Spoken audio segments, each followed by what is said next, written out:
Proceed with that light, prostrate before it. He begins with that title, silently, immediately, in a low voice, omitting all that is usually said. No blessing is asked, neither is the kiss of peace given. He sings alone.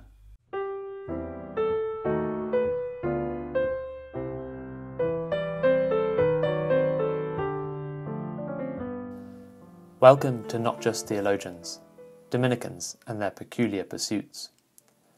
In their 800-year history, Dominicans have shown a notable fascination for the curious and the bizarre. St. Catherine de' Ricci liked to bake marzipan, St. Margaret of Hungary bred hedgehogs, and St. Albert the Great was enchanted by worms in the garden. The mind of a preacher requires a willingness to seek truth in all things, to see the hand of God at work in the whole of his creation.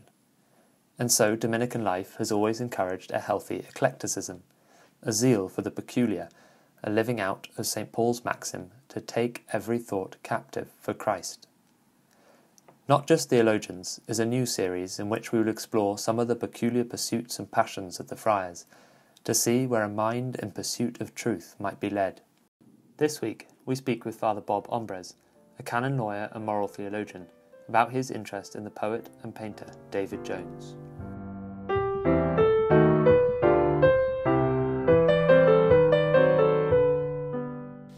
Today I'm going to speak to Fr Bob Ombres about David Jones, poet, painter, soldier and engraver. Jones was considered by T.S. Eliot to be one of the finest poets of the century. W.H. Auden said that his Anathemata was the greatest poem to have been written in the 20th century. He was also an icon of post-war visual art, and you can find his paintings on display at London's Tate Museum. At the same time, however, he was a tortured soul, a man who suffered from severe depression and was a recluse for a large part of the later part of his life. Now, Fr Bob, you've said that you were really keen to speak about David Jones, and you suggested him actually. You say that he's followed you throughout your Dominican life, but I wonder how you first encountered him. Well, thank you, Bede. Well, for me it all started with my novice master. I had never heard of David Jones when I joined the order, and my novice master gave me as a present one of David Jones's essays called Use and Sign. And then it became like a piece of music that you can't quite shake off a tune till you have to hear the whole. So from that I was led to constant fascination for the last 50 years with David Jones. Could you tell us a bit about David Jones' own life?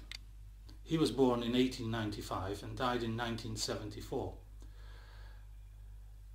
He, as a young man, about 14, went to Camberwell Art School, and then in 1916 he enlisted and was sent off to the Western Front, where he fought and was wounded on the attack on Mametz Wood. Came back to England, they patched him up, sent him back again. After the war he became a Catholic, and within 3 years of that, 1924, he became a lay Dominican. And he was always a poor man.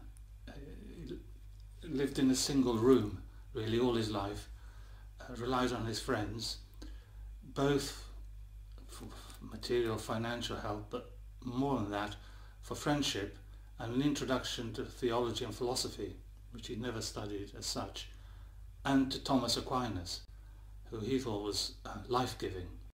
One of the remarks he made about Thomas Aquinas, which has stayed with me, and it was that Thomas, who's called the angelic doctor, was also called the common doctor. And he thought that in Thomas you had the whole range of being, all the time interlocked, but staying what it was. Although he wasn't, of course, systematic or had ever studied theology or philosophy, but his friendships with all these Dominicans and others, they were very influenced by Maritain, who wasn't a Dominican, but art and scholasticism was like a sort of Bible to them, Gill and the others, and that mattered. He then had contacts with Thomas Gilby, who wrote about everything really, and that helped. And he just, because he never married, he never had a house, he never had a job, he just sort of, well, you might call him a hermit in a kind of cave, but very amiable kind of hermit when people went. There's a poem by Elizabeth Jennings about having tea with David Jones, and basically never said anything because they weren't a very chatty sort, and she just looked at his paintings on the wall. I guess that friendship was especially important for him, seeing that he never got married, though he was engaged at one point to Eric Gill's daughter Petra. But in the end, they didn't get married, and she married, but he never, someone else, but he never married, because I think he thought that he had a very old-fashioned Catholic view about marriage, and he thought the man should work and keep his family, wife, children. And he realised that the kind of art he wanted to do and poetry would never sell, and so he'd never be able to keep his family. Now other people took all kinds of Freudian interpretations of... he also had two immense breakdowns. In parentheses I read, it was written in 1937, but it was started a few years earlier. And then it was discontinued because of one of his big breakdowns. Then it was taken up again. And now and then the doctor said, well, you have to paint, you mustn't write poetry. Other times they said, well, you have to write poetry, you mustn't paint. So that sort of mucked him about a bit. So what were the concrete conditions in which he lived and did his work? He always had just one room, really. And one of the things he never gave away or sold was a small statue of St. Dominic. And that he would occasionally light a candle in front of, or put some flowers. And I think being a lay Dominican for him, tertiary in those days, meant that he had access to the Dominican tradition, particularly through Aquinas, and not so much a living contact because he became a recluse with the life of the lay Dominicans, but he knew a number of friars, starting with Vincent McNabb onwards. We've mentioned already that David Jones was an artist who wasn't confined at all to one medium. In addition to his poetry, he tried his hand at sculpting, he experimented in lettering, he painted, he, as you've said yourself, was an essayist. He worked in a tremendous variety of media, and I just wonder whether you could say something about how that eclecticism fitted into his vision of the artist's vocation. I think it meant not letting go of any of the goodness of a created world. Many of the paintings feature animals, nature, trees, rivers, sea, but also because of Thomas Aquinas, simultaneously he had a strong attachment to the biological and the human, but also to signs. And this is why the liturgy was of overwhelming importance to him, because it was a supreme act of sign-making, was the Last Supper and the crucifixion. And he thought then that it would only religion, and particularly Catholicism, would make sense of art. And he was advanced. He's always mentioned in connection with Pound and Eliot. So he wasn't an antiquarian.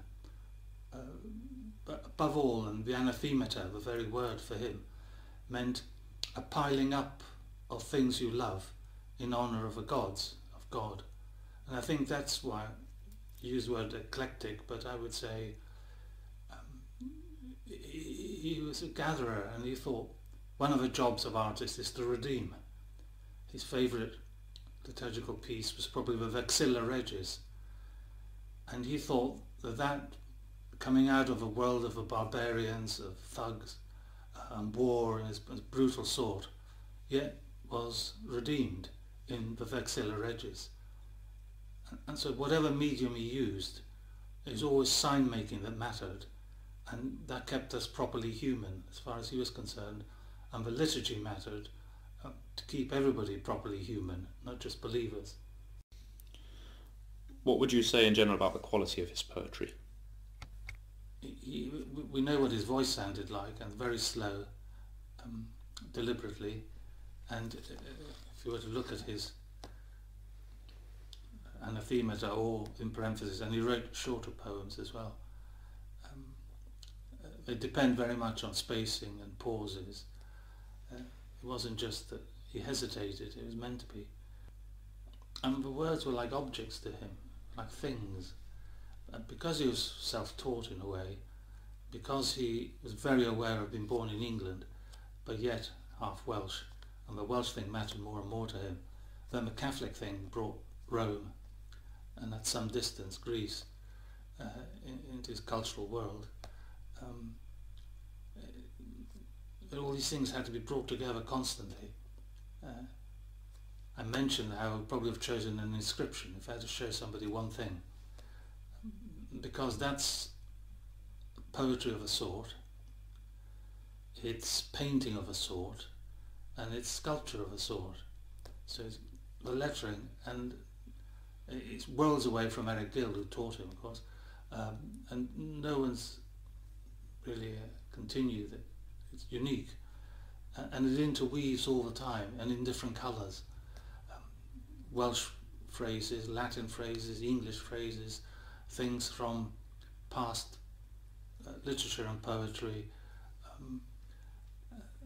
and that was a visual equivalent of the anathemata, where everything is piled up, more or less the history of the world, really, from prehistory to recently, all seen through a journey on a ship.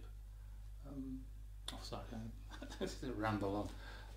Once you start, you see, you can't. It's hard to draw limits to him. Well, he's quite a dense poet, isn't he? I agree, it's difficult. I mean, you can claim, but that's partly because he was a modernist, not in religion, but in art and poetry, and so they thought difficulty was kind of unavoidable. But he was also aware of what he called unshared backgrounds. So he had notes to his two long epic poems. And again, people find that odd, because it's a barrage of unfamiliar names and myth and history. But that's because the backgrounds were unshared. But he thought they had to be shared, because otherwise the piling up couldn't happen. But it doesn't make for easy reading. You have to work at it.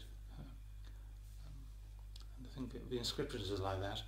I mean, most people faced with a mixture of Old English, Welsh, Latin, wouldn't even understand what it is. But they get some sense of the colours and the lettering and the little stars. Is there a particular impression you'd say his art leaves on the viewer? There's a joy about his art, especially his scenes. He loved the light, he loved painting facing the light, so it's kind of poor. And often he had windows. He liked the idea of inside and outside becoming blurred, which is one of the things windows do. And that's all to do with making connections. And also for me, part of the fascination is the ditchling thing, how they work with their hands. Before becoming a lay Dominican, he joined the guild of, I think it's called St. Dominic's and Joseph, for people who work with their hands. And you saw the little parenthesis thing, the precision, how he described each thing, and the paintings by ships. Really almost obsessive detail about the ships, although it's part of a myth, but it had to be exactly what a ship would look like in Victorian times, because then the estuary in London was still had shipping in a way that doesn't now, and in his family there were sailors, so nothing was lost. Well, I asked, as you've said, if to close this you could talk to us in particular about one particular part or piece of his art. I wonder what that would be. Well, I probably would have chosen, but I was once told I had a face suited to radio, so I didn't choose a picture, but if we'd had an interview with pictures, I would probably have shown one example of his lettering, which is really unique what he tried to do with it.